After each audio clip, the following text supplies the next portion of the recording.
So be strong and take courage. Do not fear or be dismayed,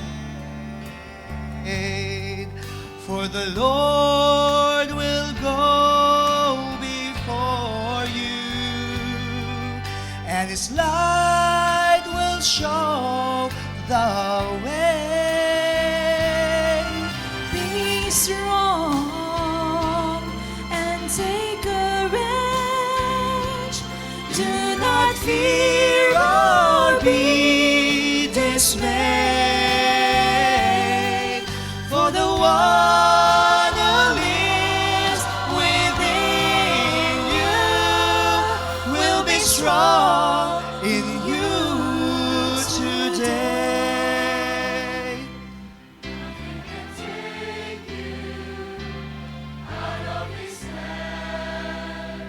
Nothing can face you that you can command. I know that you will always be in His love, in His power, you will be free.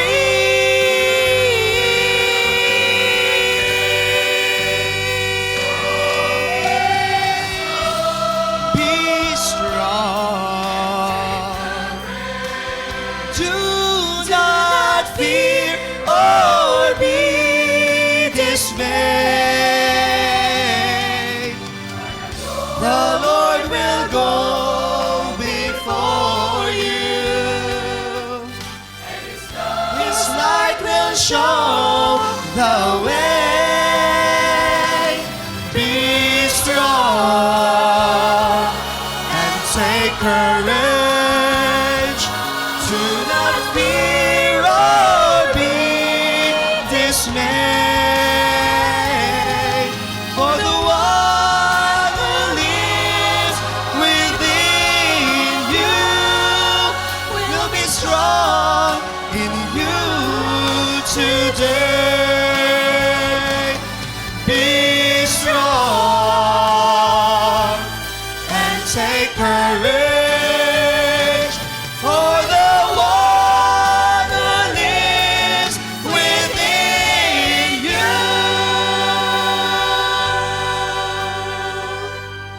will be strong in you today.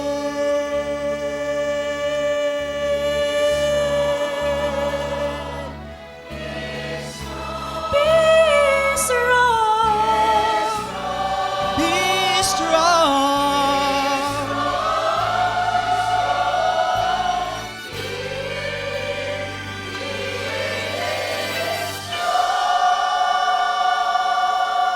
Be strong.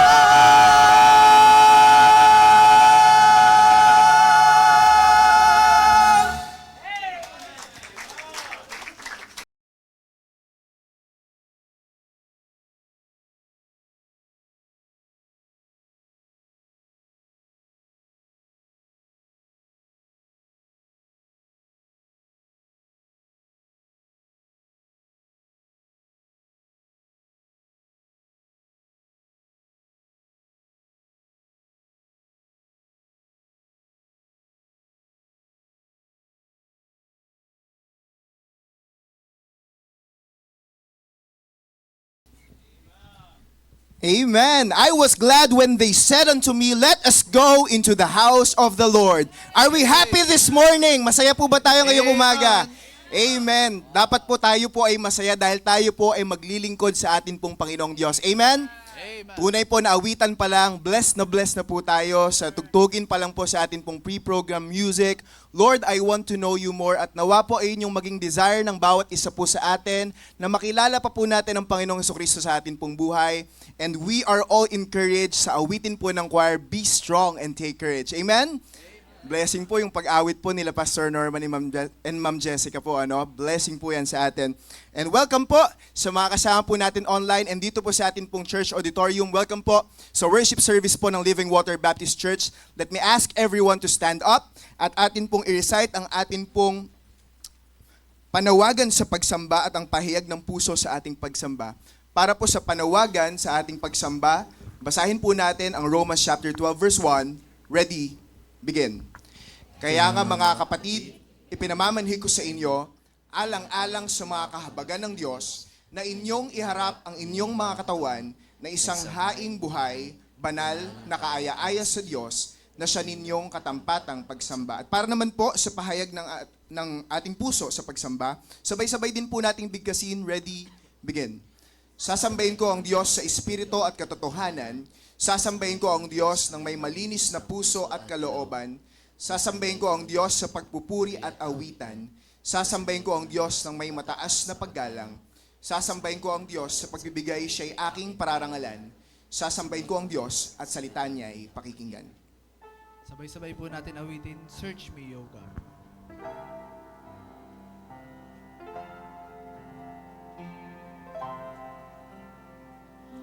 Search me, O God, and know my heart today. Try me, O Savior. Know my thoughts, I pray. See if there be some wicked way in me.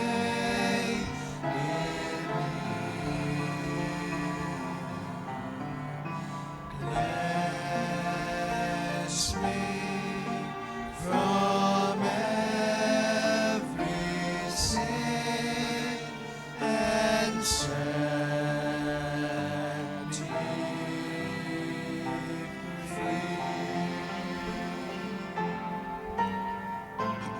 Cleanse me from every sin and set me free.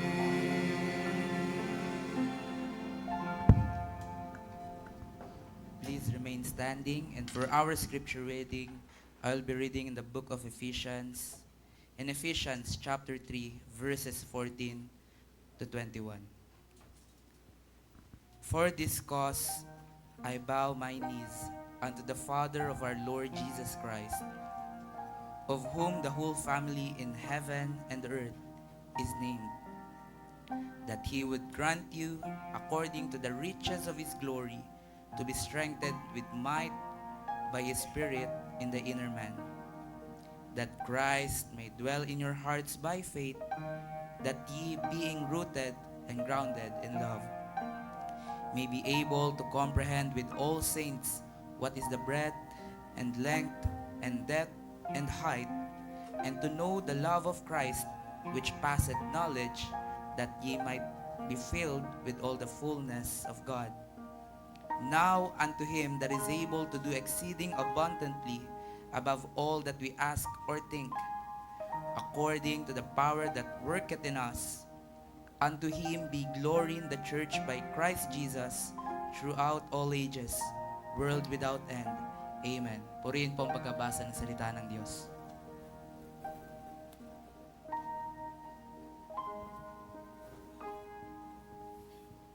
Tayo mo'y yumuko at manalangin. Ama naming Diyos, dakilang sa lahat, muli po, Panginoon, nagpapasalamat po kami sa umagang ito, Panginoon. Salamat, Lord, sa panibagong araw na pinagkaloob niyo muli, Panginoon, sa amin. At sa pribilehiyo, Panginoon, na makakapagsamba kami, Panginoon, sa inyo sa umagang ito. Salamat, Lord, sa pag-iingat niyo sa amin sa buong isang linggo, Panginoon. Salamat, Lord, sa kalakasan na patuloy niyo pinagkakaloob sa amin. At sa magandang kalusugan, Panginoon, na patuloy na binibigay niyo, Panginoon, sa bawat isa sa amin, Panginoon. Dakilang Diyos, sa umaga pong ito kami po'y nagpapasalamat. Humihingi, Panginoon, ng gabay sa inyo. Nagabayan niyo po kami sa amin pong paglilingkod ngayong umaga, Panginoon. Patawarin niyo kami, dakilang Diyos, sa aming mga pagkukulang, sa mga pagkakasalang nagawa namin, Panginoon, sa inyo.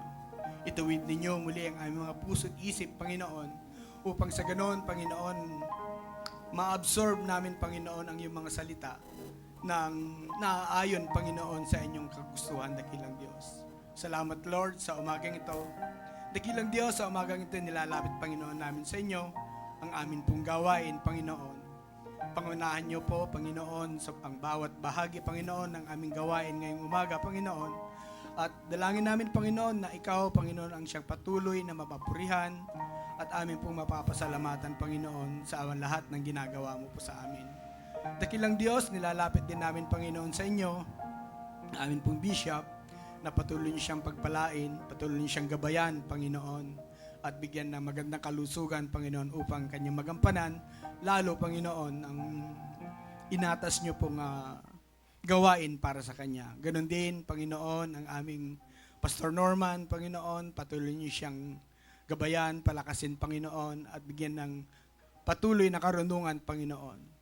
Dakilang Diyos, sa umaga pong ito, lumalapit po kami, Panginoon, sa inyo upang idulog, Panginoon, ang aming mga panalangin, ang amin pong mga nagawang pagkakasala, Panginoon. Salamat, O Diyos, sa gawain ganito, Panginoon, na kung saan nailalapit namin, Panginoon, sa inyo ang amin pong mga problema, Panginoon. Panginoon, sa umaga pong ito, dalangin namin, Panginoon, na patuloy niyo kaming gabayan, patuloy niyong pagpalain, Panginoon, ang gawain ito, dakilang Diyos. Ikaw ang mapapurihan at pasasalamatan, Panginoon. Ito po ang aming panalangin sa pangalan ni Jesus. Amen. Ngayon po, papurihan po natin ang ating Panginoon sa pamamagitan po ng awitan. Amen? Amen. Handa na po ba lahat tumawid para sa Panginoon? Amen. Amen. Yan, ipakita po natin yung ating mga ngiti and let's give our best as we sing, "This world is not my home." Amen. Ready now? This world is not my home, I'm just a passing through.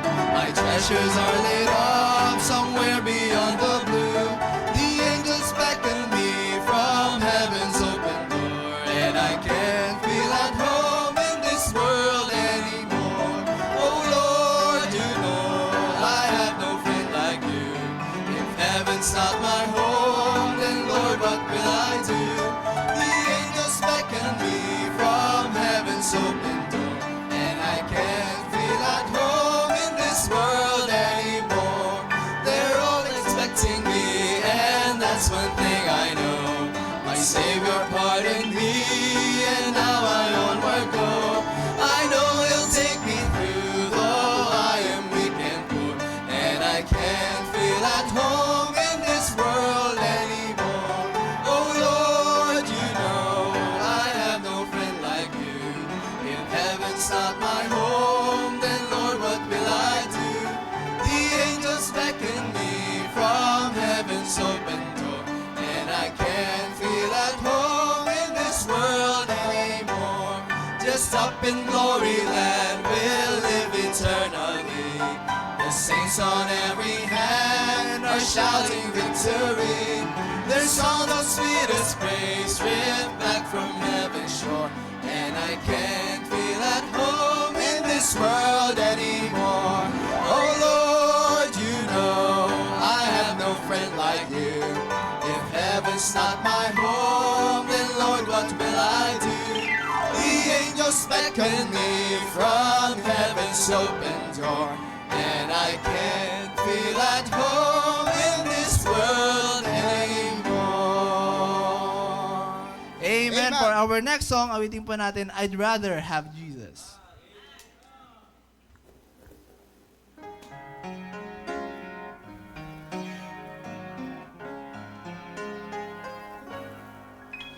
I'd rather have Jesus than silver or gold.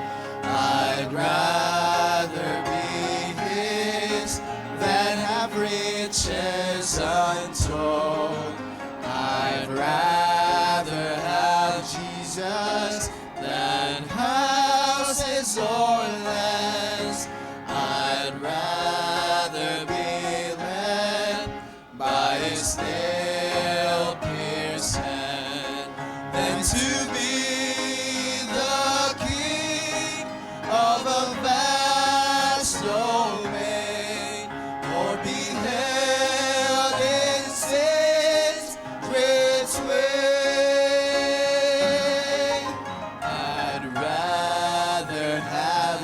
Jesus than anything this world affords today. I'd rather have Jesus than man's applause. I'd rather be faithful to his dear cause. I'd rather have Jesus than worldwide fame. I'd rather be true to his holy name than to be the king of the vast domain, or be held in sin's dread sway.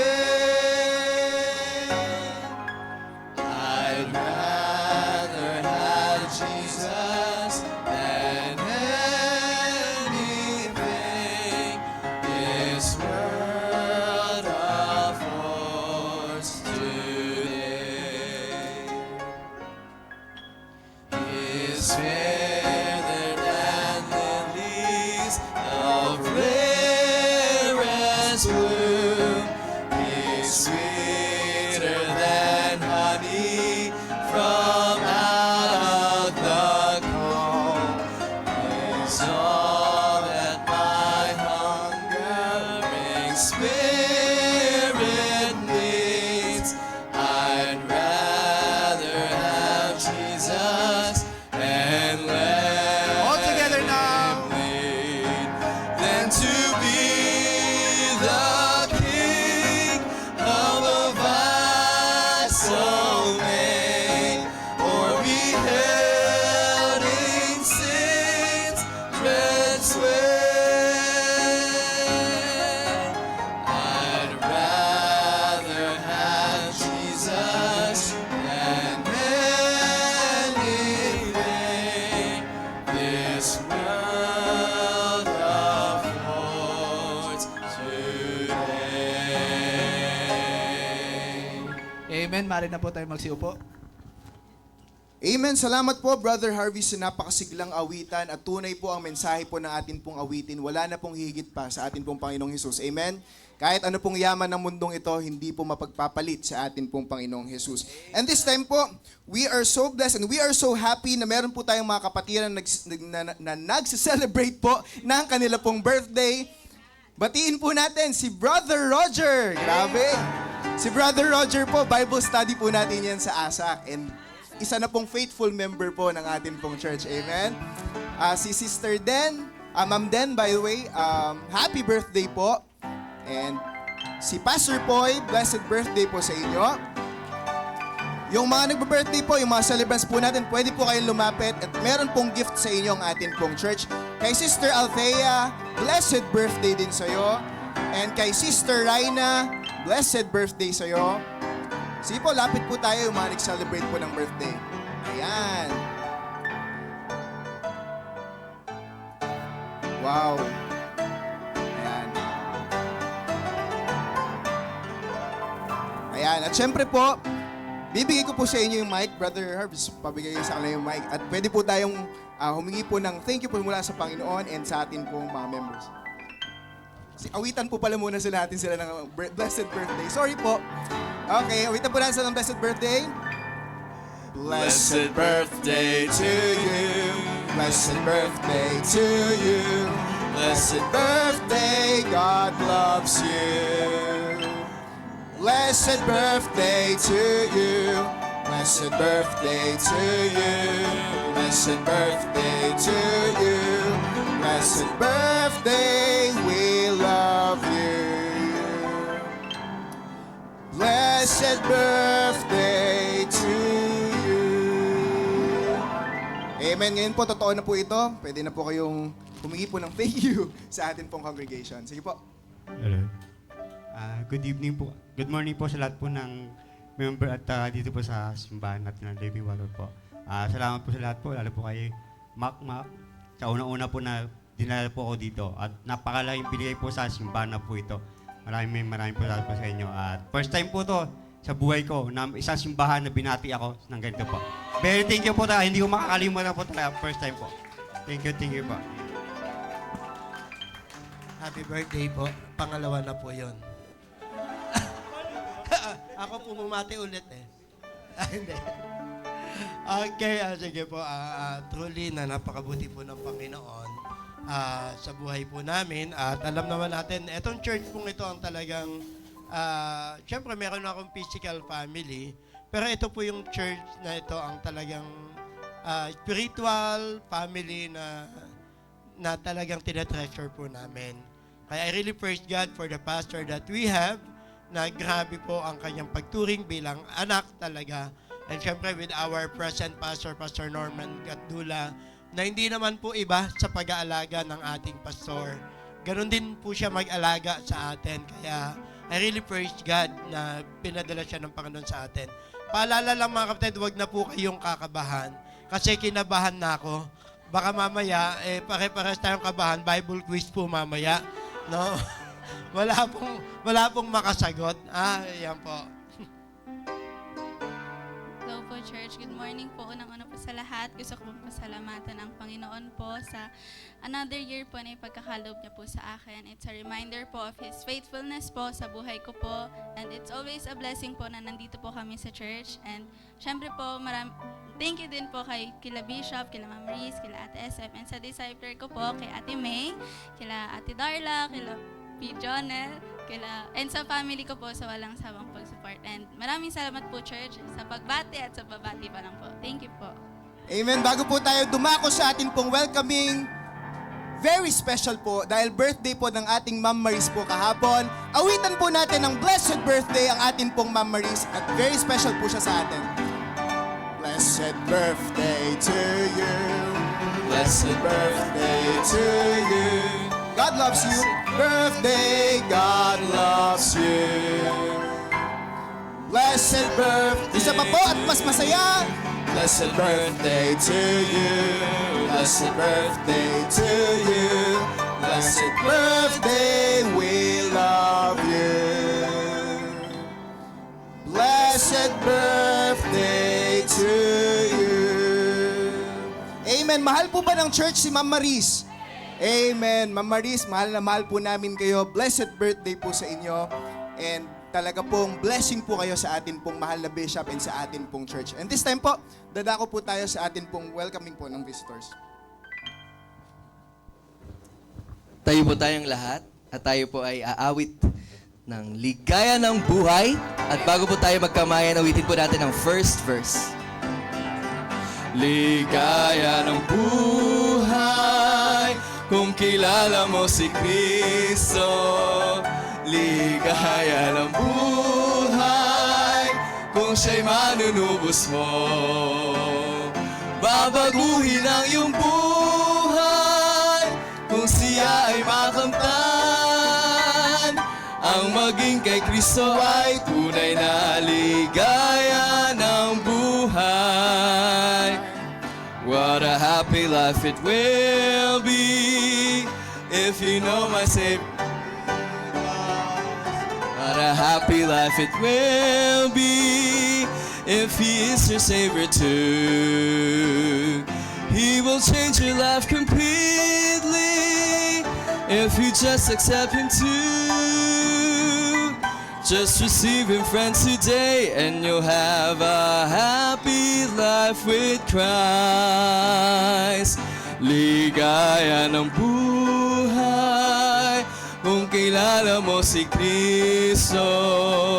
Ligaya ng buhay kung siya'y manunubos mo.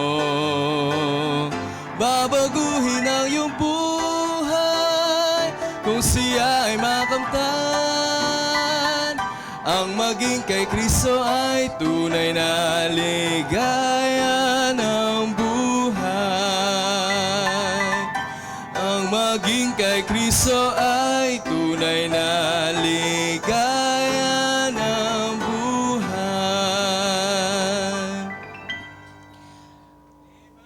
Bago po tayo mag-proceed sa ating tithes and offering, let me read to you ang sinasabi po ng 2 Corinthians chapter 8, verse 12. For if there be first a willing mind, it is accepted according to that a man hath, and not according to that he hath not. Tayo po'y manalangin. Panginoong Diyos, salamat po sa araw na ito na ibinigay niyo po sa amin. Kami po ay may privilege na mag-worship po freely at ayusin niyo po ang aming mga puso't isipan at patawarin niyo po kami sa aming mga kasalanan at pagkalinisin niyo po ito. At ngayon po, i-bless niyo po ang aming mga tithes and offering at gamitin niyo po ito para sa ikalalago po ng inyong ministeryo. Salamat po sa iyong grace, sa iyong mercy at sa inyong love po. Kayo po ang mapapurihan, madakila sa araw na ito. In Jesus' name we pray, Amen.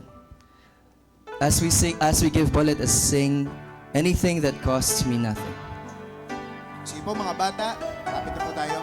I cannot come before a righteous holy Lord and offer to Him worldly things I do not need and hope His peace. For He wants me to give a heart that's truly His. Susundan po ng mga kababaihan. Offering of highest price, a servant who the Lord can use. And I will not offer anything that costs me nothing. I'll place before Him nothing less than my very best. And if I'm called into sacrifice, it will be worthy of my cries. I will not offer anything that costs me nothing. And I will not offer anything that costs me nothing. I'll place before Him nothing less than my very best. And if I'm called into sacrifice, it will be worthy of my cries. I will not offer anything that costs me nothing. Anything that costs me nothing.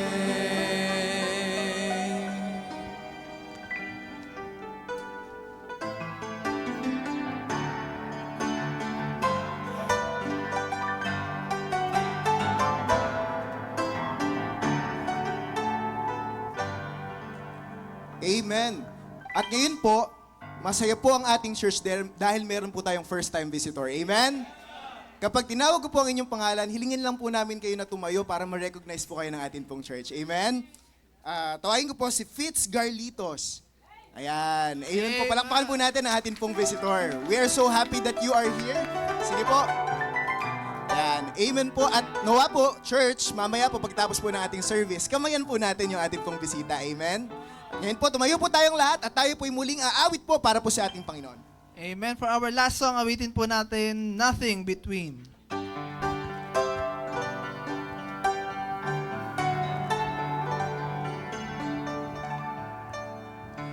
Nothing between my soul and the Savior. Not of this world's elusive dream. I have renounced all sinful pleasure. Jesus is mine. There's nothing between.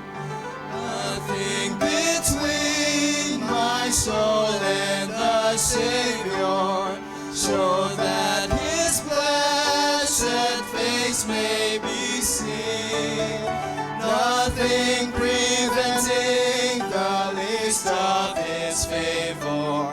Keep the way clear, let nothing between.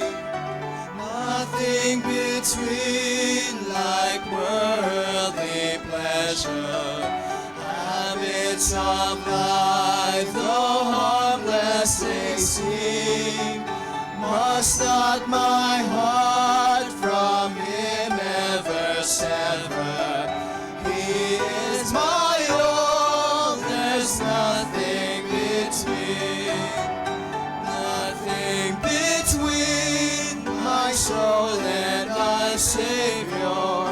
so that his blessed face may be seen.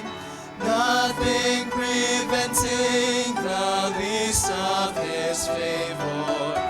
Keep the way clear, let nothing between. Nothing between like pride or station, self or friend shall not intervene, though it may cost me much tribulation. I am resolved, there's nothing between, nothing between my soul and my Savior, so that his blessed face may be seen. Nothing preventing the least of his favor. Keep the way clear, let nothing between.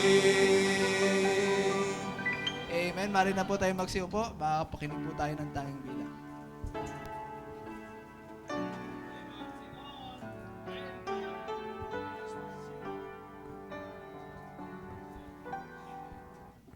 Magandang umaga po.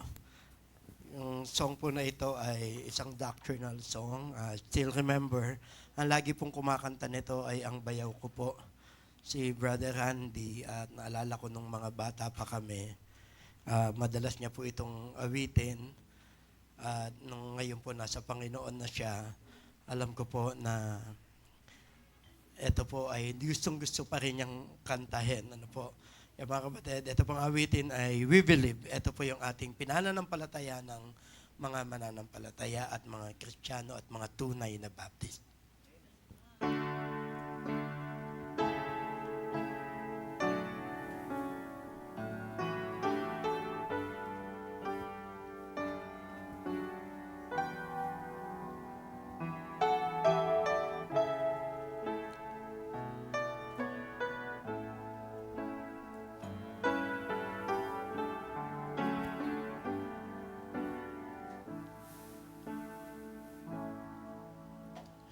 We believe in the Father who created all that is, and we believe the universe and all therein is His. As a loving Heavenly Father,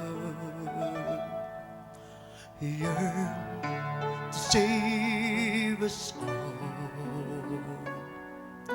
to lift us from the fall. We believe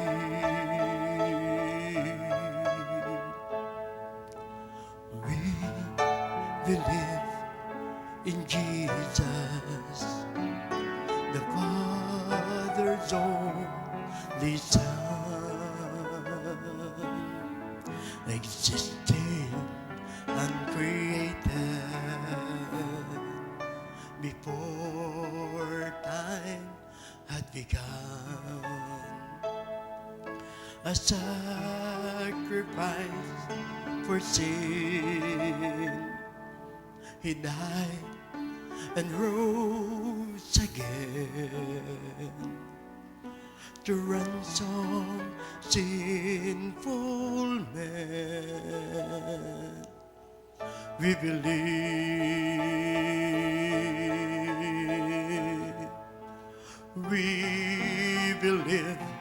in the Spirit who makes believers one. Our hearts are filled with His presence. The Comforter has come. The kingdom unfolds in His plan. unhindered by quarrels of men. His church upheld by His hand. We believe,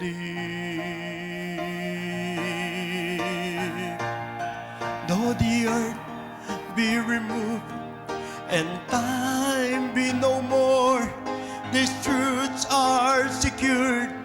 God's word shall endure. Whatever may change, these things are sure. We believe. So if the mountains are cast down into the plains, when kingdoms all crumble, this one remains. Our faith is not subject to seasons of men. With the Father we proclaim. We believe our Lord will come as He said. The land and the sea will give up their dead. His children will reign with Him as their head. We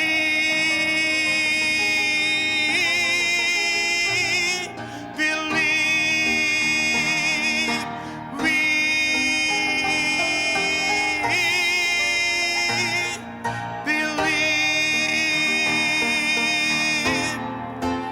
We believe.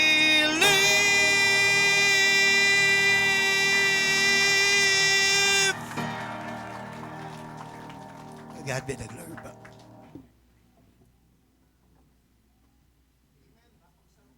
Amen. Napakasarap pong maglingkod po sa atin pong Panginoon sa pamamagitan po ng awitan, sa atin pong pagtugtog, at sa atin pong pagbibigay. Pero wala na pong higit sa mensahe po ng Panginoon. Amen. Are we ready for the preaching of God's Word this morning? Amen. Ito po ihatid ng atin pong resident pastor, Pastor Norman Mari Gatdula. Preach on po. Amen. Praise God. Good morning po sa ating lahat. Masaya po ba tayo ngayong umaga po na ito? Of course, dapat po masaya po tayo sapagkat panibagong pagkakataon to worship God in spirit and in truth. Amen? Ang ating pong mahal na bishop ay safely nasa Milan, Italy na po. So kasama po nila, o kasama po ng ating pong mahal na bishop, of course, ang ating pong Ma'am Mariz. And kasama din nila si Ma'am Chut at saka si Pastor Elmer Permites. Kaya naman, we're very glad no, na sila po ay kapiling na po ng ating pong Pastor Andy Mananon, Ma'am Cherry at ng mga kapatiran po natin sa ating pong gawain doon po sa Milan, Italy. So very jam-packed po yung gawain po nila Bishop. After po nila mag-Milan, magkokomo po sila. Kaya Pastor Genesis Fermalo, and then tatawid po sila papunta pong Paris, and then after Paris, sa last week po ng July, o third week, last week po yata ng July, ay doon naman siya sa London, para sa camp naman po. Kaya please continue to pray for our Bishop. Kailangan niya ng maraming prayers, especially yung good health ng ating pong mahal na Bishop. Dahil sa dami po ng gagawin po nila doon po sa Europe. Of course, with our beloved Ma'am Maris na nag-birthday po kahapon. Kaya sana po nabati niyo po ang ating pong Ma'am Maris. Pero pagbalik po ng ating pong Ma'am Maris, doon na lang po natin isa-celebrate yung kanya pong birthday, ha? So mga kapatid, kasi parang ang ano rin nung timing dahil kung advance, masyadong malapit sa sa July 4, wala tayong masyadong time. Kaya pagbalik na lang po ng ating pong Ma'am Maris, isa-celebrate natin yung kanya pong birthday. At may ilang lang po akong mga balita, mga kapatid, no? This coming August 20 to 22, ina-announce ko na po sa ating pong mga kabataan, sa ating pong mga young professionals, magkakaroon po tayo ng youth camp.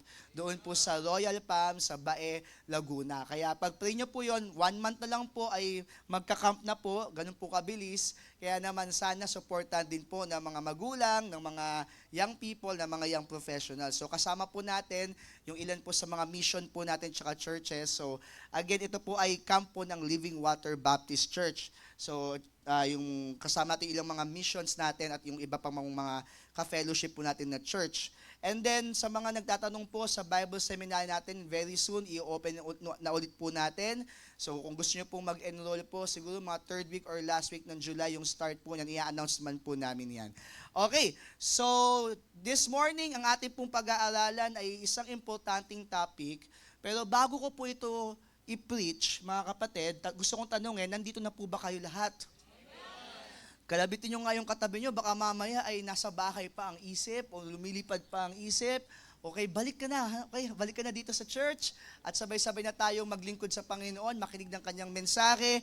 Ito pong mensahe po na ito ay nilagay ng Panginoon sa heart ko siguro 1 month ago, matagal na po.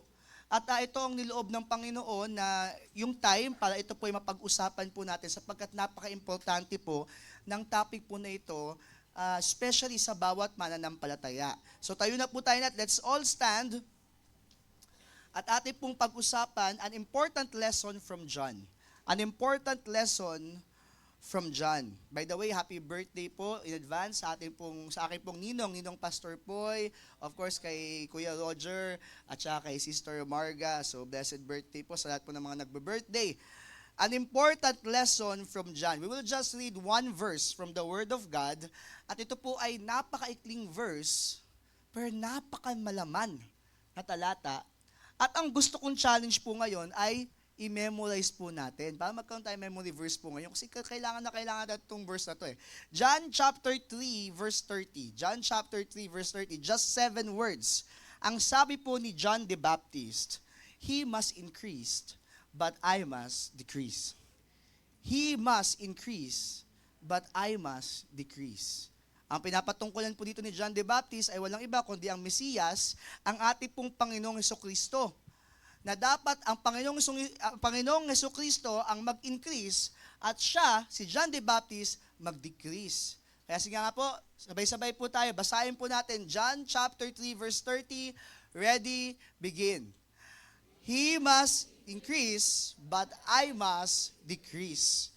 Okay, for the second time, walang kopya. Sarado mo na yung mga Bible po, no? Madali lang. He must increase, but I must decrease. So yung una, increase. Yung sunod, decrease. Okay, everybody, ready? Begin. Wait lang. Yung verse muna para maalala natin kung saan nakalagay. John 3:30. Okay, ready? Begin. John chapter 3, verse 30. He must increase, but I must decrease. For the third time, kayo lamang po. Ready? Begin.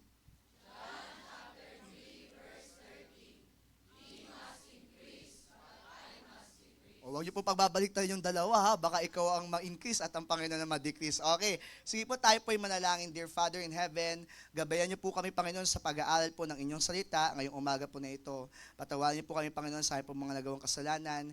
Ihanda niyo po aming mga puso't isipan Panginoon. Buksan niyo po ito Panginoon at pumasok po Panginoon ang mensahe po mula po sa inyong salita. Nawa po gabayan po kami ng banal na Espiritu. Bigyan niyo po kami ng malambot na puso at Panginoon tulungan niyo po ang inyong tagapagsalita Panginoon ngayong umaga na ito sa preaching Panginoon, sa pangangaral po ng inyong salita. Ganun din po ang mahal na Bishop, patuloy niyo po siyang ingatan sa po ng kanyang mga kasama at nawa Panginoon maging pagpapala po Panginoon ang kanyang ihayag na salita doon po sa Milan, Italy. Thank you for everything, Lord. We praise you, we honor you. In Jesus' name we pray. Amen and amen. Tulad po ng nasabi ko po sa inyo, a month ago, actually, habang nasa ibang bansa, naglalagay po ang Panginoon ng isang verse sa akin pong puso. Ito po yun, yung He must increase, but I must decrease. So nabubuo po yung mensahe po sa matagal na panahon po. Ilang linggo po, nabubuo po yung mensahe. In fact, yung mga puntos po natin, medyo matagal ko na po siyang nabuo. Kaya naman, habang tumatagal po at lumalapit po sa panahon na ito po ipipreach ko, lalo ko pong nararamdaman yung mensahe po ng Panginoon at palagay ko ang bawat isa sa atin, kailangan po ang mensahe po na ito. Gusto ko pong malaman ng bawat isa na itong mensahe na to ay hindi lang para sa akin. Ang mensahe na to ay para sa iyo. Para sa atin pong lahat. Kaya naman, ang akin pong hiling sa lahat po ng ating pong mga members, ang akin pong hiling sa lahat po ng nakikinig po sa atin ngayon, lalo na po kasama din po natin sa online, na kapag nakinig tayo ng mensahe, huwag tayong mag-isip ng ibang tao. Ang isipin natin, sarili po natin. Alam niyo po, yan po kasi ang mali sa marami pong mga Kristiyano. Pag nakikinig ng preaching at nakapakinig sila ng mensahe ng Panginoon, ang iniisip nila yung kapitbahay nila. Ang iniisip nila yung magulang nila. Ang iniisip nila yung anak nila. Ang iniisip nila yung mga kasama nila sa paligid. Ikaw ang kinakausap ng Panginoon. Amen? O, kaya mangako po tayo ngayong umaga na ito. Ako ang kinakausap ng Panginoon. Pakiulit. Ready? Begin. Kung ikaw ang kinakausap ng Panginoon, angkinin mo ang mensahe po na ito. Sapagkat lahat tayo nangangailangan ng mensahe. At ang lesson po na gusto nating matutunan from John the Baptist is the lesson about humility. Pagpapakumbaba. Dahil lahat ng tao may tendency na magmataas. Kahit pastol, pwedeng maging mapagmataas. Kaya magandang lesson po na matutunan natin from John chapter 3 verse 30. Just 7 words may apply po natin sa ating pong buhay. At mamaya makikita po natin, explore po natin yung patungkol po sa humility. Pero this important lesson, you should hear, my dear brothers and sisters. We have to apply humility in our lives. Again, ang sabi po ng salita ng Diyos, ang sabi ni John the Baptist, He must increase. He must increase, but I must decrease. Gusto ko muna makita po natin yung circumstances sa paligid po ng verse po na ito. John chapter 3 verse 22, buksan niyo po ang inyo pong mga Biblia. Ang sabi po ng John chapter 3 verse 22, after these things came Jesus and his disciples into the land of Judea, and there he tarried with them and baptized.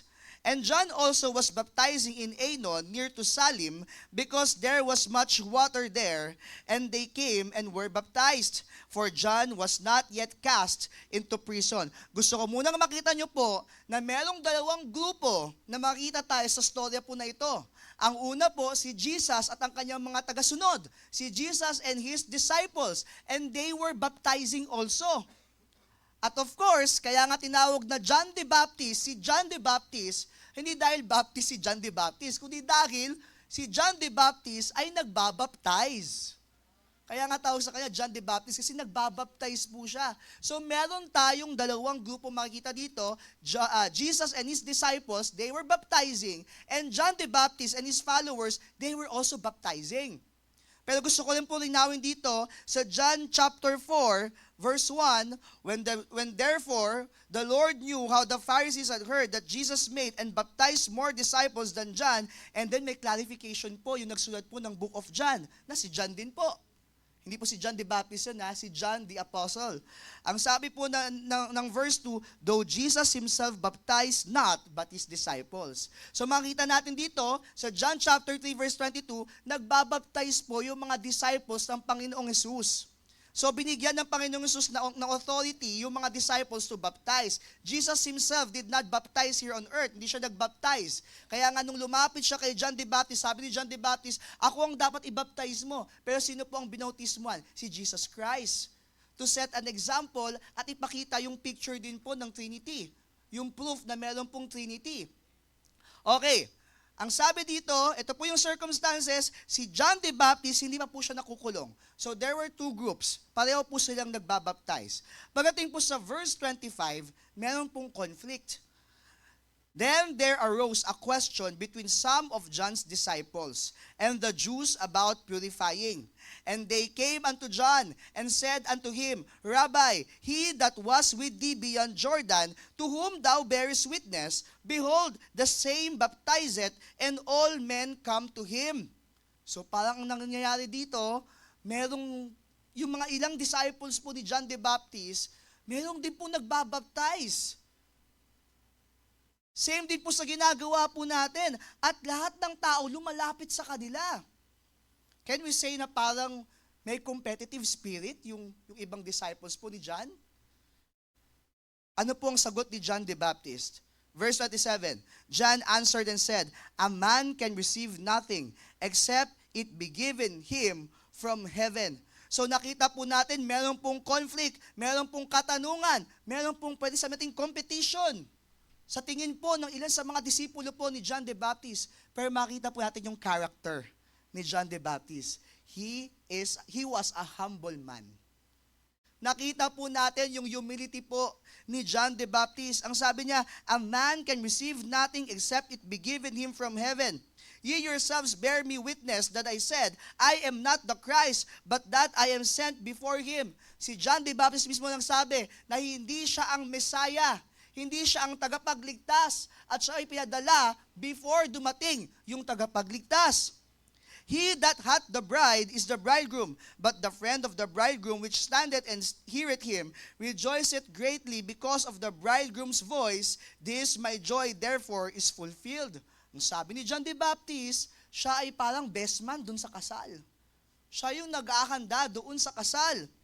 At doon po nanggaling yung verse 30, He must increase, but I must decrease. John the Baptist, meron din nagbabaptize doon.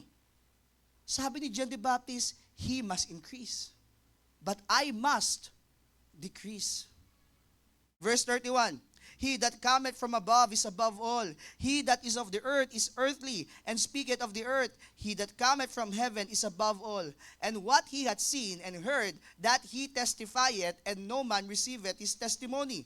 He that received his testimony hath set to his seal that God is true. Gusto ko pong makita po ninyo dito na kahit po ganito yung naging senaryo, a lot of people were following John the Baptist, pero hindi na-diskarel yung vision, hindi na-diskarel yung task, hindi na-diskarel yung mission ni John the Baptist.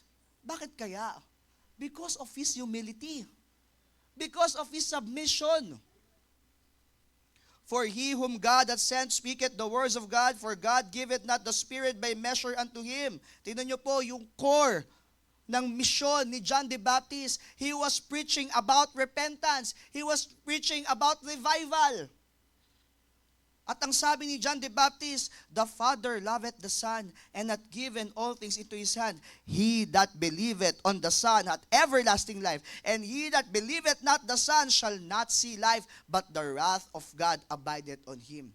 Alam niyo po ba, na mayaman po ang John chapter 3 patungkol sa mensahe ng kaligtasan? Ano po ang sikat na verse sa John chapter 3? O, galing po ninyo, no? Anong sabi sa John 3:16? For God so loved the world that He gave His only begotten Son, that whosoever believeth in Him should not perish but have everlasting life.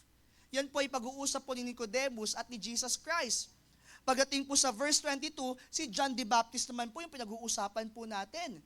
So dalawang istorya po na nakapaloob po sa John chapter 3, pero makikita po natin yung mensahe, kaligtasan din po.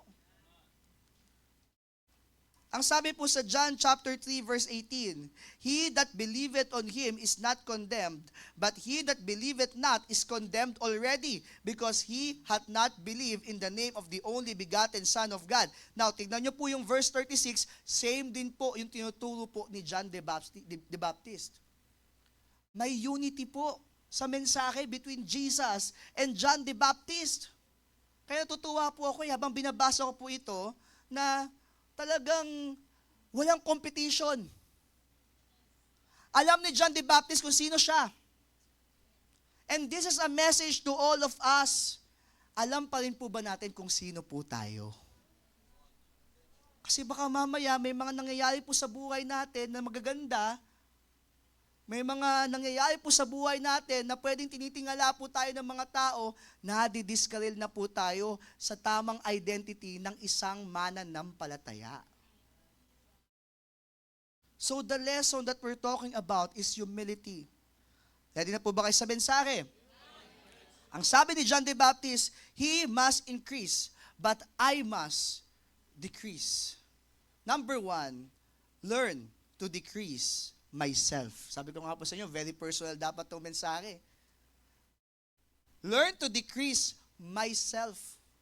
Ang dapat po nating matutunan ay bawasan po natin ang ating pong mga sarili. Bakit po? Kasi dapat hindi tayo ang focus.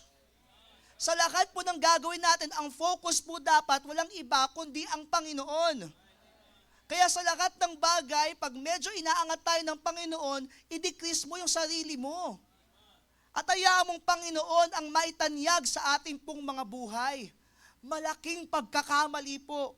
Kapag sa buhay po natin, nakaranas tayo ng pagpapala, nakaranas tayo ng mga promotion, nakaranas tayo ng mga magagandang bagay, pero ang naitanyag na ay hindi ang Diyos, kundi ang sarili mo na. Sana pag dumating tayo sa mga ganitong pagkakataon ng buhay po natin, maalala po natin yung character po ni John the Baptist na ang sabi niya, He must increase, but I must decrease. Alam niyo po, kapag tayo po ay punong-puno ng ating pong sarili, ang nakakalimutan po natin, unang-una, yung task natin. When I am full of myself, I forget what my task is. Kaya nga pinopoint out ko dito nung sinabi ng mga disciples na may nagbabaptize din. Sinusunod siya ng mga tao. All men come to Him. Maybe ang idea nito, naku, may competition na tayo. Pero ang sabi ni John the Baptist, ako ay taga-prepare lamang ng way ng Messiah. Best man lamang ako dun sa kasal. Hindi ako ang focus. I know what my task is. My task is to prepare the way of the Messiah. Alam niyo po, kapag punong-puno tayo ng sarili po natin, we forget what our task is. We forget what our testimony is about. Ang testimony po ni John the Baptist, actually parang task na yung idea ng testimony Doon sa binanggit na testimony ni John the Baptist, ang task na talaga is to become a herald. Ang ibig sabihin po ng herald, kasi po pag may hari, di ba? Pag ang hari po pupunta po sa isang lugar, meron pong, for example, ano tawag doon? Basta may pagpupunta po ang isang hari sa isang lugar, hindi po siya agad pupunta doon. Meron pong mauuna. May herald, may messenger. For example, ang ating pong president nasa Canada ngayon, di ba? Hindi siya pumunta doon nang hindi may nauna para isabihin na makikipag-meeting po yung president natin. Ibig sabihin po nun, ganun po sa hari. Meron pong nauuna. Si John the Baptist, ang tingin niya sa sarili niya, ang kanyang task is to become a herald for the King of Kings. So nakita natin, siya ay herald. At the same time, ang tawag sa niya, best man. The friend of the bridegroom. Kasi ano po bang ginagawa ng best man? Di ba? Pag best man ka, ikaw yung talagang nag-aasikaso halos ng lahat sa kasal. Kapag may kasal, ang hirap naman kung ikaw yung kakasal, tapos ikaw pa rin yung mag-aasikaso sa mga bisita.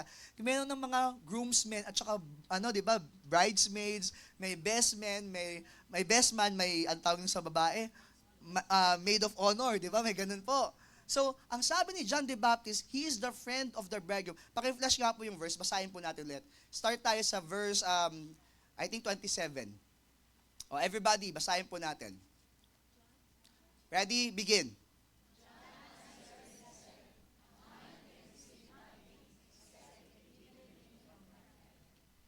Ye yourselves bear me witness that I said I am not the Christ, but that I am sent before Him. Tingnan niyo po, yung character ni John the Baptist, alam niya kung ano yung task niya. He is not the Christ. Hindi siya yung Mesiyas. Hindi siya yung tagapagligtas. Huwag niyo kong sambahin, huwag niyo kong itaas. Okay, next.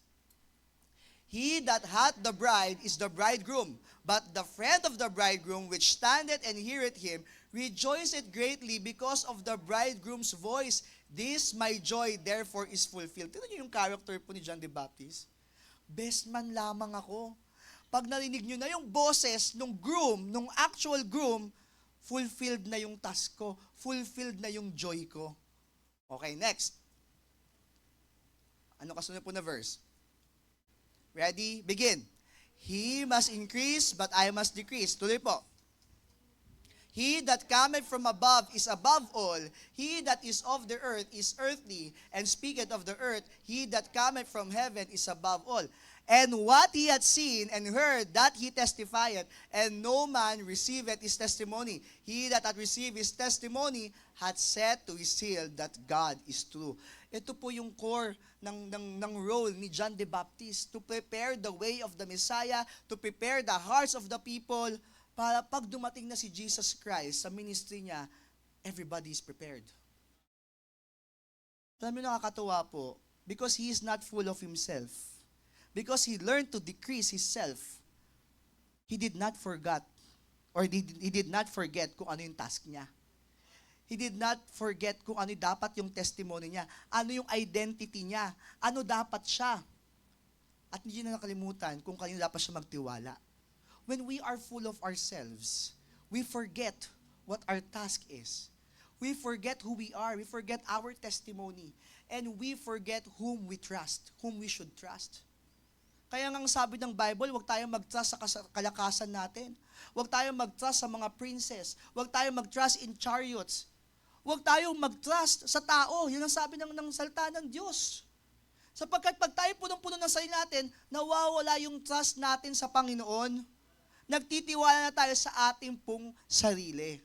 Kaya ang unang lesson po patungkol po sa humility, ang sabi po, He must increase, but I must decrease. Learn to decrease yourself. Pero mas gusto kong personal, learn to decrease myself. Alam niyo po, gaganda po yung buhay po natin pag marunong tayong bumaba sa harapan ng Panginoon. Minsan kasi, tumataas tayo sa Panginoon. Wala pong benefit po yan. Case in point, ano po ang nangyari kay Lucifer? Because of pride. Nakalimutan niya kung ano yung task niya. Nakalimutan niya kung ano dapat siya. Nakalimutan niya kung kanino siya dapat siya nagtitiwala. Anong ginawa ng Panginoon? Ibinagsak. Kasi anghel siya Mensahero dapat siya ng Panginoon. Messenger kasi ang angel Ibig sabihin, maglilingkod siya sa Panginoon. Ano po ang nangyari sa kanya? Nagkaroon ng pride sa puso niya, nakalimutan niya ngayon yung task niya. Ang naging bago niyang task o naging bago niyang kagustuhan ay taasan ang Panginoon o pantayan, taasan ang Panginoon. Binagsak siya ng Panginoon. Kaya mga kapatid, ang kayabangan, ang pride, ang pagmamataas, sa dyablo po yan. Dapat wala po yan sa mga mananampalataya. Ang tinuturo sa atin ng banal na salita ng Diyos ay matuto po tayong magpakumbaba. Ang tinuturo sa atin sa salita ng Diyos ay learn to decrease ourselves. At huwag tayong maging mapagmataas na tao. Number 2, nandiyan pa po ba kayo? Learn to develop maturity. Learn to develop maturity. Sa usaping humility, hindi mawawala po yung spiritual maturity. Ang katotohanan po, hindi madaling i-apply ang humility. Tama po ba? Hindi po madaling maging humble. In fact, it took me many years para ma-master ko ang humility. Kaya ngayon, napaka-humble ko na po. Pinag-practicean ko po yan. Joke lang po, hanggang ngayon po natututo pa rin po tayo. Patungkol po sa pagpapakumbaba. Ang hirap pong i-apply. Kasi bakit po? Ang humility po, kailangan po ng maturity. Kailangan po ng spirituality. Kailangan po ng understanding sa mga bagay-bagay. At alam nyo po ba, na ang humility po ay link po yan sa wisdom? Ang taong humble, usually marunong. May karunungan na nanggagaling po sa Panginoon. Alam nyo po, isa po sa hinahangaan ko po, ang ating pong mahal na bishop. Kapag narinig niyo po ang ating pong mahal na bishop, ibig sabihin, pag narinig niyo po sa ibang mga tao, hindi po dito po sa ating pong church, pag narinig niyo po yung pagkakakilala po ng ibang mga tao sa ating pong mahal na bishop, sasabihin po nila, yung pastor na yan, napaka-humble. Nung bago-bago pa lang po ako dito po sa church, at nakapakinig po ako from other friends, no, na sa mga dating po namin ka-church, sa ibang church po, yun po ang sabi nila, napaka-humble niyan, niyang tao na yan. Alam niyo po, ang nakita ko po sa ating pong mahal na bishop, mula noon hanggang ngayon, pareho lang po. Hindi siya nagbabago. Ibig kong sabihin, yung humility niya na nakita ko sa kanya, hanggang ngayon ganun pa rin po siya. And that is my prayer, na sana po kahit anuman, saan man ako dalihin ng Panginoon, ay lagi akong matututong i-decrease yung sarili ko sa Panginoon. Lagi kong i-apply yung pagpapakumbaba. At mga kapatid, kung meron tayong ganong senior pastor dito po sa church na ito, na talagang nakikita natin yung humility, sana ganon din po i-apply po natin. Kasi sabi nga, di ba, kung ano ang puno, siya ang bunga. Kung yung pastor natin, nandiyan pa po ba kayo? Opo. Kung ano ang puno, siya ang lakasan po natin. Okay, bunga. Okay, kasi pag hindi nyo po nilakasan, baka maging bungang araw po yan. So, kung ano ang puno, siya ang bunga. So, kung ang pastor natin, ganun po ang ina-apply, tapos hindi po kayo ganun, baka hindi po kayo bunga. Naintindihan nyo po? So, dapat sa church po na ito, puro humble na tao po ang nandito po. Humble po, hindi hambog. Okay?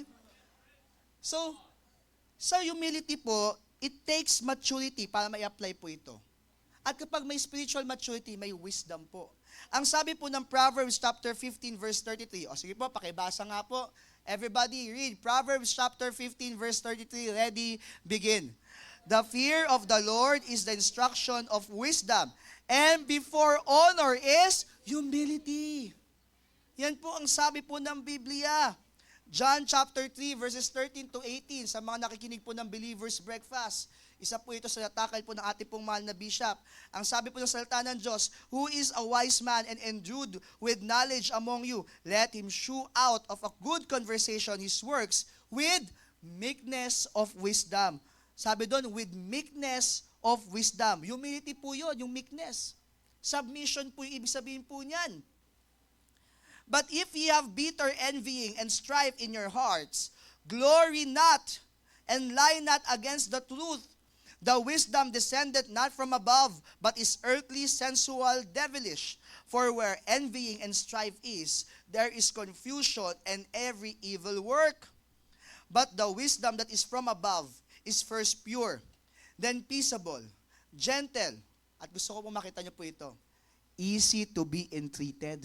Yung wisdom daw na nanggagaling sa Panginoon ay pure, peaceable, gentle, and easy to be entreated, full of mercy and good fruits, without partiality and without hypocrisy. And the fruit of righteousness is sown in peace of them that make peace. Gusto ko makita po ninyo na yung kalunungan na nanggagaling sa Diyos, easily to be entreated.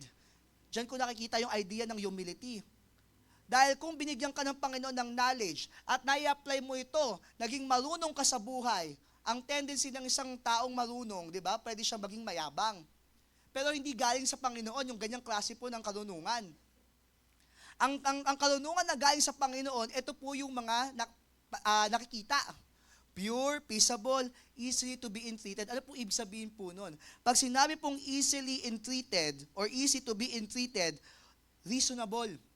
Ang ibig sabihin po niyan, willing to yield to others. Ibig sabihin, kaya mong mag-back down. Kahit marunong ka, kaya mong umintindi, kaya mong maging reasonable. Kaya mong magpakumbaba. Yun po ang ibig sabihin po nun. Galatians chapter 6 verse 1. Galatians chapter 6 verse 1. Brethren, if a man be overtaken in a fault, ye which are spiritual. Sabihin, mature. Kayong mga mature, spiritually mature, restore such as an one in the spirit of meekness. Humility. Kahit ikaw ang pinakamarunong, kahit ikaw ang pinakamagaling, walang saysay yan kung wala kang pagpapakumbaba. Ang galing-galing ni John the Baptist eh. Ang daming sumusunod sa kanya eh. Ang daming nagre-repent sa kanyang ministeryo. Pero hindi ka nakakita ng pagmamataas kay John the Baptist. Ang sabi ng Galatians 6:1, we restore our brethren kung sila po ay nagkamali. Pero ang sabi doon, restore them in the spirit of meekness. Bakit po? Considering thyself, lest thou also be tempted. Kung tayo po ay magpapayo, hindi tayo nagpapayo o hindi tayo nag-aayos sa mga bagay na parang bang wala kang kasalanan. Na parang bang hindi mo kayang gawin ang isang bagay. Lagi mong iisipin, if we restore a brethren, a brother, a sister, lagi mong titignan na yung sarili mo din, pwede mo ring magawa yun. Actually, that's a basic in counseling. Yan yung empathy na tinatawag. You're putting yourself in the shoes of that person. Na pwede mo ring magawa yung nagawa niya. Kaya maiintindihan mo kung saan siya nanggagaling. Of course, hindi tayo nagtotolerate ng kasalanan. Pag kasalanan, kailangang i-deal. That's the reality. But we have to be gentle in our rebukes. We have to do it with love. Kaya yung sabi po ng Bible. Ang akin pong sinasabi po dito, na sa istorya po na ating pong pinag-uusapan, sa verse na ating pong tinutukoy, makita po natin dito, learn to decrease myself, learn to develop maturity, and last po, learn to be demoted to the master. Learn to be demoted to the master. Ang gusto ko po ipakita po dito, yung submission po ng bawat isa po sa atin, sa ating pong master. Mga kapatid, if you want to be promoted in the eyes of the master, you have to be demoted in the presence of the master. kung gusto mong itaas ka ng Panginoon, dapat marunong kang magpakumbaba sa harapan ng Panginoon. Nakita po natin ang sinabi ni John sa John chapter 3 verse 30. Pero gusto ko pong tignan po natin yung sinabi po ni Jesus Christ patungkol po kay John the Baptist. Luke chapter 7 verse 28. Andiyan pa po ba kayo? O last point na naman po eh. Luke chapter 7 verse 28, ang sabi po ng salita ng Diyos, "For I say unto you," si Jesus Christ po nagsasalita dito, "among those that are born of women, there is not a greater prophet than John the Baptist." Ang sabi ni John the Baptist, "He must increase, but I must decrease." Ang sabi ni John, walang mas dakilang propeta kesa kay John the Baptist. There is not a greater prophet than John the Baptist. Yan po ang sinabi po ni Jesus Christ. He spoke highly of John, and this time, nakakulong na po niyan si John the Baptist. Ang senaryo po dyan, nagpadala si John ng mga disipulo niya to talk to the Lord Jesus Christ kung siya ba yung Messiah. Siguro kaya pinadala niya ni John the Baptist dahil gusto mismo marinig ni John the Baptist o iparinig sa mga disipulo niya mismo yung sasabihin po ni Jesus Christ. Pero nang narinig po kay Jesus Christ, there is not a greater prophet than John the Baptist. Gusto ko pong makita po nating lahat na kung gusto po natin ng promotion sa buhay, dapat matuto ka munang ma-demote sa harapan ng Panginoon. Alam niyo po yung demotion? Di ba po kapag may trabaho po, pag promotion, ibig sabihin tataas yung ranggo. Tama po? Pag demotion, bababa po yung ranggo dun sa trabaho. Tama po? Dapat po makita po natin na ang master po natin, ang Panginoong Sus, dapat siya ang laging nauuna sa buhay po natin. Siya ang dapat nakikita po sa ating pong mga buhay. Siya ang focus ng ating pong family life. Siya ang focus ng ating pong mga pagkakaibigan. Siya ang focus ng ating pong mga relasyon. Siya ang focus ng ating pong ministeryo. Siya ang focus ng lahat ng ginagawa po natin sa buhay. Walang iba po kundi ang ating pong Panginoon. We need to learn how to demote ourselves in the presence of God. Kasi hindi magsisimula ang devotion kung wala mo ng demotion. You need to demote yourself first in the presence of God before you start saying that you are devoted to God. Kasi ang gusto ng Panginoon, nagpapakumbabang mga tao. Galit ang Panginoon sa mga nagmamalaking tao. Pag nagmamalaki, binabagsak po ng Panginoon. Kaya sana po, mayroon po tayo natutunan sa mensahe po na ito. Ang sabi po natin, learn to decrease myself. Learn to develop maturity. And learn to be demoted to the Master. Now, ready na po ba tayo sa second preaching? Kapag tayo po ay natuto po sa totoo pala, Pastor Nor, seryoso ka pala. Seryoso po ako. Sabi ko nga po sa inyo, kailangan po natin ito matutunan, mga kapatid. Kailan siya pa po ba kayo? Opo, kung ayaw nyo pong makinig, ang yayabang nyo, ha?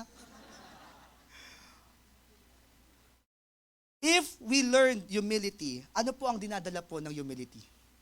Ano pong dadalhin po nito sa atin? Number 1, good relationships.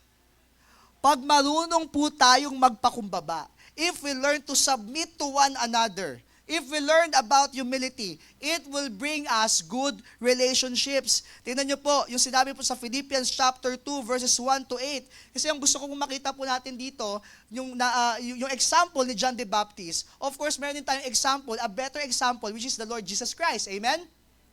Amen po. Ang sabi po ng Philippians 2:1 to 8, if there be therefore any consolation in Christ, if any comfort of love, if any fellowship of the Spirit, if any bowels and mercies, fulfill ye my joy that ye be like-minded, having the same love, being of one accord, of one mind. So ang pinapatungkol po dito is about relationship. Definitely. Pakikipag-sama sa mga tao.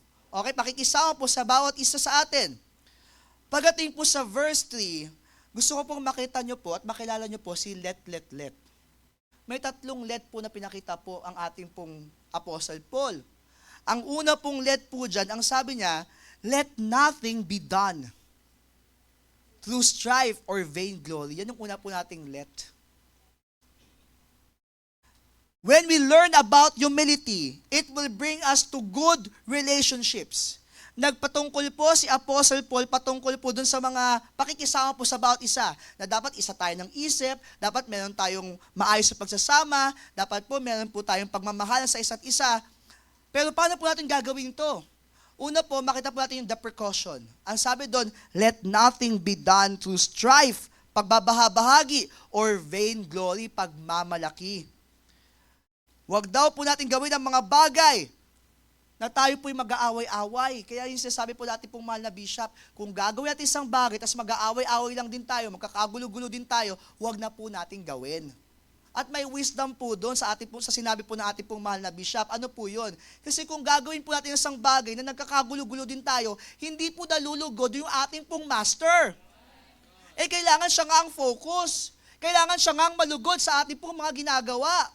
Dahil ang reason kung bakit tayo kumikilos, ang reason kung bakit tayo nagmiministeryo, ang reason kung bakit tayo naglilingkod, ay dahil po sa ating pong Panginoon at para po sa ating pong Panginoon. Ngayon, kung magkakagulo-gulo lang tayo, hindi natin nalulugod yung ating pong yung reason, primary reason kung bakit tayo naglilingkod. Kaya wag na lang po natin gawin. Sa pagbibigay po, kung hindi mo ibibigay ng masaya, kung ibibigay mo yun na napipilitan ka at nagtatampo ka, wag mo na po ibigay. Hindi naman po tayo nagpipilit dito sa ating pong church patungkol po sa pagbibigay. Lahat po ng ating pong pagbibigay ay voluntary lamang po. According to your heart. For God loveth a cheerful giver. Ngayon, kung bibigay mo yan ng masama ang loob mo, huwag niyo na po ibigay. Huwag po kayo mag-alala, hindi po sasama yung loob namin. Huwag lang po sumama yung loob niyo po. Dahil ang pinapractice po natin dito, hindi pressure giving, kundi pleasure giving. So kung kakanta po tayo dito, tapos magpapasikat lang tayo sa tao, huwag lang po tayong kumanta. Dahil ang gusto natin purihin, Panginoon. At yung sa ating pong pag-awit, ma-bless din po yung mga tao sa mensahe ng ating pong awitin. Kung tayo po ay mag-orchestra, mag-play ng instrumento, gawin po natin, na ang focus natin, mapapurihan po ang Panginoon. Kasi kung magpapasikat lang tayo, sige po, palakpakan tayo ng tao, walang sense po yun. Saan tayo dadalhin ng ating pong palakpakan? Pero pag Panginoon ang nalugod sa buhay mo, saan ka kaya dadalhin ng Panginoon?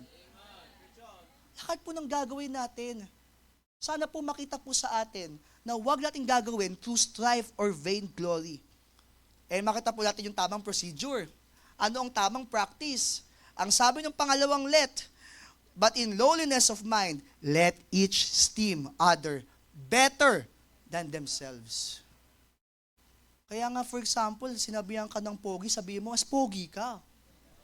Kasi sabi ng Bible, let each esteem other better than themselves. Kaya yung lahat nagsabi sa akin na ang gwapo mo kanina, sasabihin ko rin kayo, ang gaganda at ang gagwapo nyo, mas maganda at mas gwapo pa po kayo sa akin. Salamat po na-steer yung humility ko po. Ang sabi po ni Apostle Paul, dapat po wag to strive or vainglory, pero ang tamang practice, dapat wag mong buhatin yung bangko mo. Kundi i-appreciate mo yung ibang mga tao sa paligid mo. Huwag mong purihin ang sarili mo, pero hindi naman ibig sabihin na huwag mo namang magbigay ng appreciation sa paligid mo. Kasi ang masama po, yung kinukuha natin yung papuri na dapat po sa Diyos. Ang papuri po sa Diyos. Kaya nga pag tayo po ay nakakakuha ng papuri sa mga tao, ano po sinasabi po natin? To God be the glory. Sa Diyos dapat po ang kapurihan. Okay. Hindi naman po natin nire-rebuke na may mga taong tumitingala po sa atin, may mga naglo-look up sa atin, hindi po masama po yun kasi you are setting the right practice. Kaya nga po sa church po natin, sana po, ito po yung ating pong pakinggan. Let nothing be done through strife or vainglory. And with lowliness of mind, let each esteem other better than themselves. Kaya nga pag tinignan nyo sa unang puntos natin, learn to decrease. Ano po? Myself. Pangatlo po, ano po ang sabi? Let this mind be in you. And we have a pattern. Ito yung pattern natin. Let this mind be in you, which was also in Christ Jesus, who being in the form of God, thought it not robbery to be equal with God, but made himself of no reputation, and took upon him the form of a servant, and was made in the likeness of men, and being found in fashion as a man, he humbled himself, and became obedient unto death, even the death of the cross. Kung ang ating Panginoon po mismo ay nagpakumbaba, siya po ay nagpasakop sa kalooban po ng Ama, siya ay namatay sa krus ng Kalbaryo para po tayo magkaroon ng kaligtasan, ano ang reason mo para magmataas ka? Yan po ang pattern po natin, ang ating pong Panginoong Hesus. Let this mind be in you. Ito po yung dapat po nating nasa isip, na dapat tayo pong lahat nagpapakumbaba dahil ang ating pong Panginoong Hesus nagpakumbaba. Wala tayo iba dapat na pattern, kundi si Jesus Christ. And I believe kung bakit nasabi ni John the Baptist na He must increase but I must decrease. Dahil alam niya na yung pagbaba ng Diyos dito sa lupa, nagkatawang tao, na sinilang sa sabsaban, umpisa pa lang po, humility na po yun. Hindi kailangang iligtas ng Diyos ang tao. Pero mahal na mahal tayo ng Diyos, kaya iniligtas niya tayo. Kaya sa lahat po na nakapakinig po dito, kung wala pa po kayong kaligtasan mula sa Panginoon, importante po na maintindihan mo kung bakit dumating ang Panginoong Jesus dito po sa lupa. Upang abutin ang tao. Sapagkat ang sabi ng salita ng Diyos, for all have sinned and come short of the glory of God. Ang lahat ay nagkasala at hindi nakaabot sa kaluwalhatian ng Diyos. Kaya kinailangan bumaba ng Diyos, nagkatawang tao si Jesus Christ, upang abutin ang tao.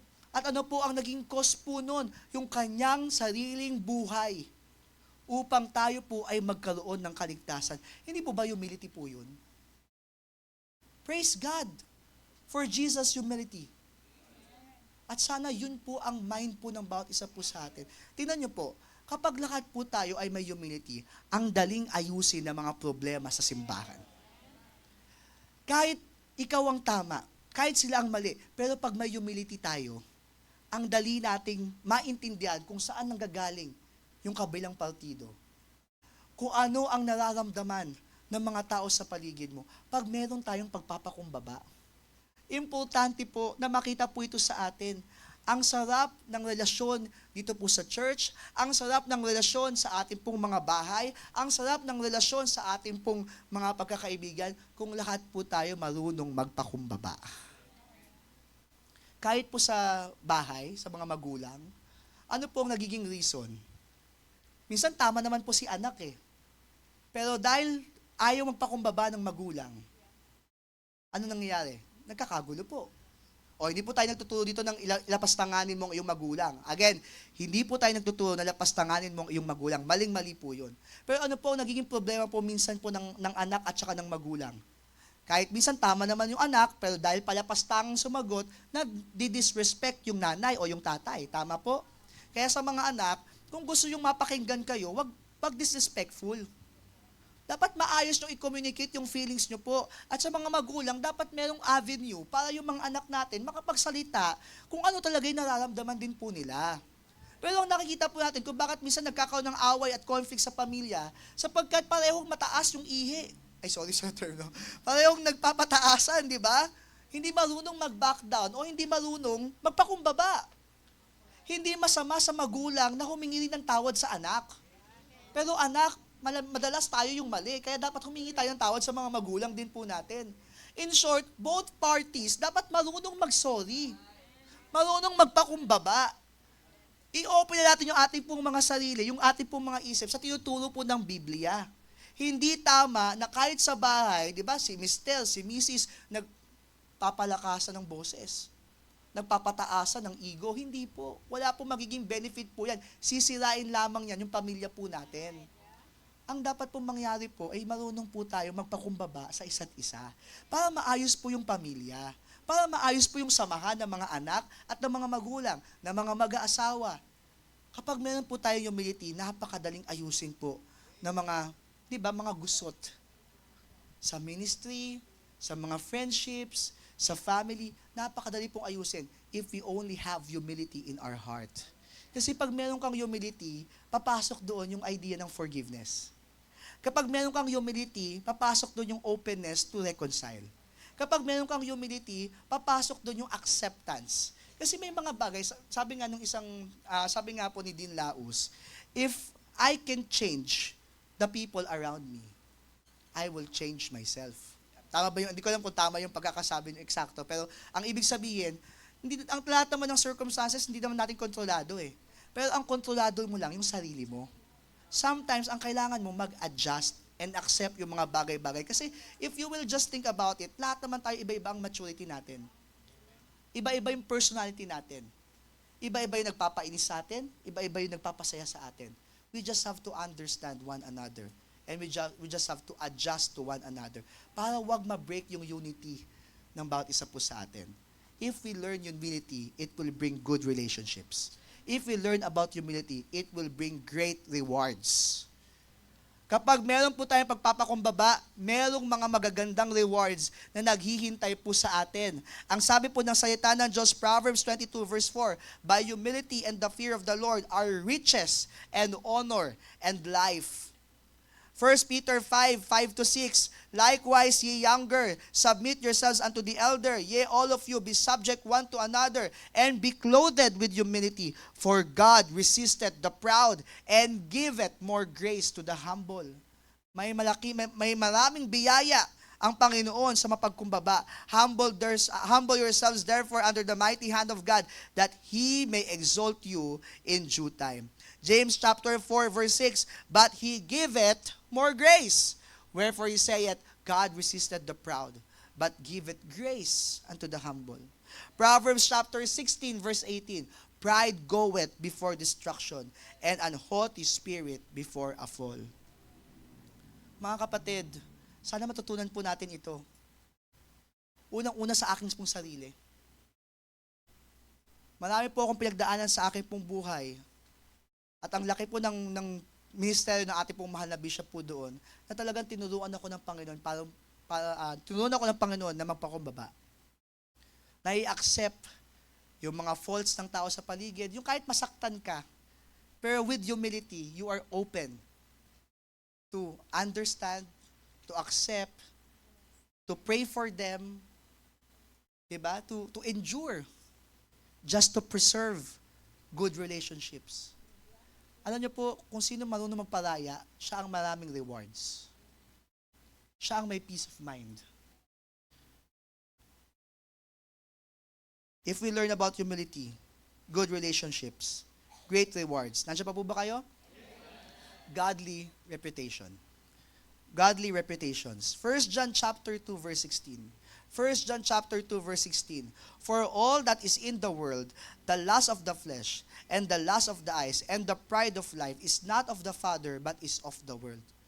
Ang pride po ay hindi po sa Ama. Hindi po sa Kanya galing yan. Pero ang sinabi po ng Galatians chapter 5 verses 22-24, but the fruit of the Spirit is love, joy, peace, long-suffering, gentleness, goodness, faith, meekness, temperance. Against such there is no law. And they that are Christ's have crucified the flesh with the affections and lusts. Kung tayo po ay sa Panginoon, dapat kaya nating i-reject yung ating pong sarili at intindihin ang sinasabi ng salita ng Diyos. Let this mind be in you, which was also in Christ Jesus. He must increase, but I must decrease. Let's always have the will of the Lord prioritized in our life. Ano po ang kalooban ng Panginoon? Ang kalooban ng Panginoon, pagpalain tayo. Pero paano tayo pagpapalain ng Panginoon kung punong-puno tayo ng sarili po natin? Paano tayo pagpapalain ng Panginoon kung hindi tayo makadevelop ng maturity? Paano tayo pagpapalain ng Panginoon kung mas mataas pa ang tingin mo kaysa sa Panginoon? An important lesson from John, He must increase, but I must decrease. Tayo po tayong lahat. Let's all stand. Sa ating pong bisita, kung may pwedeng counselor po na samahan po siya to teach him about salvation. At sa ating pong lahat, hindi na papatagalin po natin yung ating pong altar call. Let's open the altar. Sabi ko nga po, itong mensahe po na ito, huwag po nating isipin kung sino-sino, ikaw mismo. Kasi nung dinedevelop ko itong mensahe na to, ako mismo ang iniisip ko. Wala akong ibang iniisip kundi ako po. Lahat ng narinig niyo po dito, ang iniisip ko po ako. Pagpapatawad, problema ko po yan. Pagsagot sa magulang, problema ko din po yan. Naging problema ko po yan. Pagmamataas, naging problema ko rin po yan. But praise God, because of the Bible, because of the Holy Spirit, because of my godly mentor, natutunan ako patungkol sa pagpapakumbaba. Natutunan ko na hindi lahat ng argumento kailangan mo ipanalo. Natutunan ko na hindi lahat ng bagay dapat mo ipagmalaki, ipagmayabang. Natutunan ko na sa buhay ko dapat, Panginoon, ang nakikita, hindi ako. Ang credit dapat sa Panginoon, hindi sa akin. Kung tayo po ay pinagkalooban ng Panginoon ng mga biyaya, ng kakayahan, at kung ano paman, dapat ang nakikita talaga ang Panginoon sa buhay po natin. Yan po ang kalooban niya.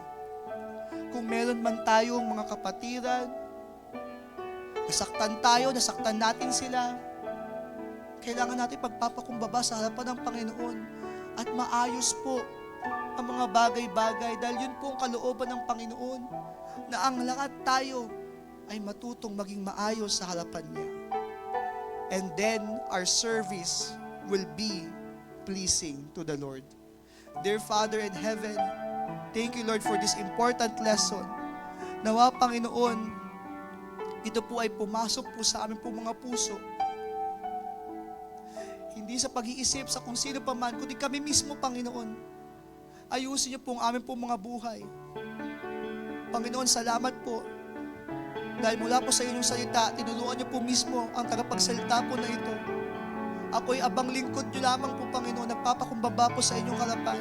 Panginoon, nawa po, sa lahat po nakapakinig po ng mensahe po na ito, ang amin po maging hangarin ay ikaw lamang ang makita sa amin pong buhay.